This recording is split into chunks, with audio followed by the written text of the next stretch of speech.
సొంత తాతే 9 రోజుల పసికందైన మనవడిని హతమార్చిన సంఘటన మెదక్ జిల్లా రేగోర్లో చోటు చేసుకుంది.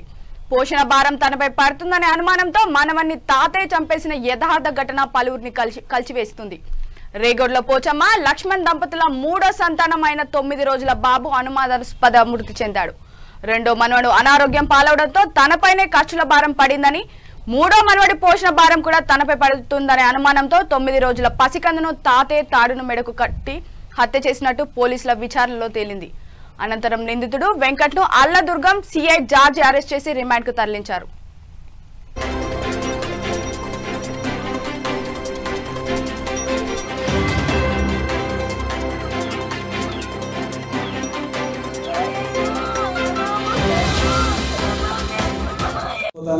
ఇంట్లోనే చెల్లిపోతారనేసి ఎప్పుడు అంటూ ఉంటుంది.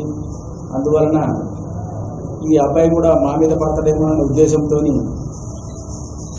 అది బ్రతకడానికి కష్టంగా ఉన్నదనేసి ఈ అబ్బాయిని కూడా పోషించడానికి ఇబ్బందిగా ఉంటుంది కాబట్టి ఎలాగైనా చంపాలనేసి ప్లాన్ వేసుకొనేసి ఆ పండుకున్న సమయంలో ఆ గుండు పిసికి దారంతో చంపడం జరిగింది. ఐడి పార్టీ అరవింద్ మల్లప్ప ఇన్వెస్టిగేషన్లో మంచిగా సహకరించడం జరిగింది. మరి నాకు తోడై ఉండి ఈ కేసుని ట్రేస్ చేయడం జరిగింది. ఈరోజు ఇతనిని జ్యుడిషియల్ కస్టడీకి పంపించడం జరిగింది.